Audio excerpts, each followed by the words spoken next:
नमस्कार, आप देख रहे हैं पुलिस वाला वेब न्यूज और मैं हूं आपके साथ कंचन। सिंगरौली में आम आदमी पार्टी के पूर्व जिला अध्यक्ष और वर्तमान प्रदेश सचिव राजेश सोनी ने सरकारी दस्तावेजों के आधार पर आरोप लगाया है कि पिछले वर्षों में सिंगरौली के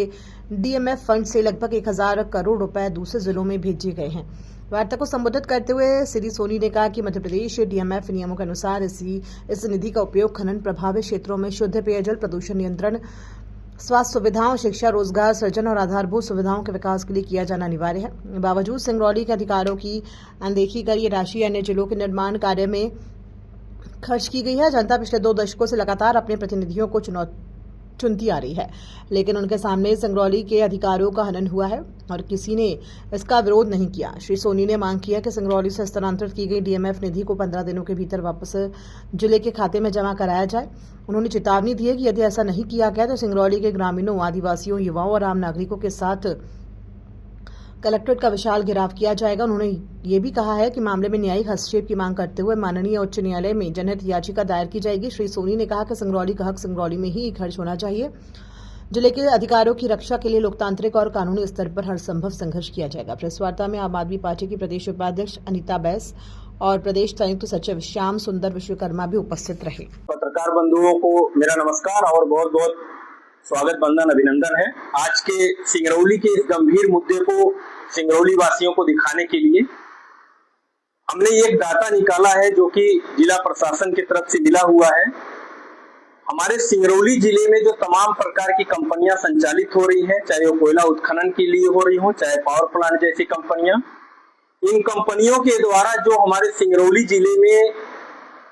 जिले की मूलभूत सुविधाओं के लिए, शिक्षा, स्वास्थ्य, सड़क, अस्पताल की व्यवस्था के लिए जो ये डीएमएफ राशि जमा होती है, जो कि ना राज्य सरकार का फंड होता है ना केंद्र सरकार का फंड होता है, उस फंड का किस तरह से बंदरबाट किया गया है मध्य प्रदेश की भारतीय जनता पार्टी सरकार के द्वारा और हमारे सिंगरौली जिला प्रशासनिक अधिकारियों के द्वारा सिंगरौली जिले में जो लगातार पिछले 22 वर्षों से हमारे सिंगरौली वासियों ने आंख बंद करके 3-3 विधायक चुनते आ रहे हैं, साथ ही सांसद भी चुनते आ रहे हैं, और इन्हीं विधायक और सांसद के नाक के नीचे से किस प्रकार से हमारे सिंगरौली वासियों का हक छीना गया, मैं आप सभी को एक डाटा बताना चाहता हूं, जो कि मैं एक मोटी मोटा एक बताना चाहता हूं कि हमारे सिंगरौली जिले में 4033 करोड़ में पिछले 5 सालों के एक डाटा रखना चाहता हूं, जो कि 2021 से लेकर 2026 तक का आंकड़ा मुझे मिला हुआ है। 2021 से 2026 तक में हमारे सिंगरौली जिले में डीएमएफ राशि जो सिंगरौली के विकास के लिए आया हुआ था, वो 4033 करोड़ 10 लाख रुपए एकत्रित हुआ था। इस पैसे में से मैं आपको ये बताना चाहता हूं कि हमारे सिंगरौली जिले का पैसा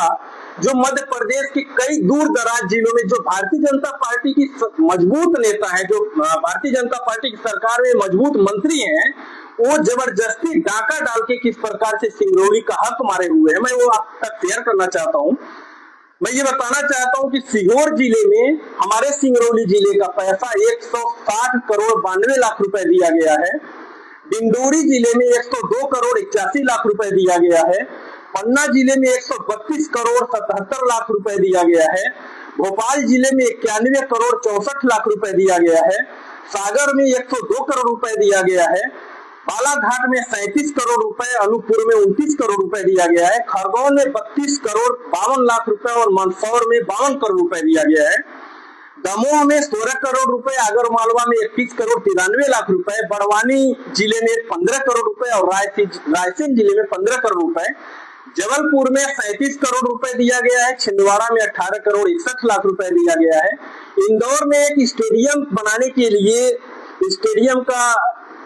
व्यवस्थित उसका और अच्छे से बनाने के लिए 15 करोड़ 75 लाख रुपए दिया गया और टीकमगढ़ में 17 करोड़ रुपए दिया गया है। दतिया में 17 करोड़ 10 लाख रुपए दिया गया। अलीराजपुर में 5 करोड़ 40 लाख रुपए दिया गया।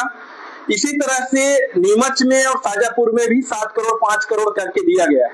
कुल मिला के टोटल अमाउंट यदि हम देखें तो 1098 करोड़ रुपए यानी कि 1100 करोड़ रुपए हमारे सिंगरौली जिले के जनता का हक मार के, अधिकार मार के, जो कि सिंगरौली जिले के विकास के लिए पैसा आता है, ना तो ये केंद्र सरकार का पैसा है ना राज्य सरकार का पैसा है। मैं आप सभी तक एक भी बताना चाहता हूँ कि सिंगरौली जिले में जिस प्रकार से लगातार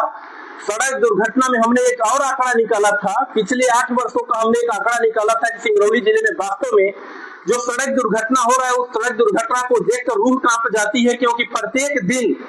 हमारे सिंगरौली जिले में जो लगातार आम पब्लिक सड़कों से कोयला वाहन और राखड़ वाहन, भारी वाहनों को दौड़ाया जाता है, उन वाहनों के चपेट में आने से प्रत्येक दिन कोई न कोई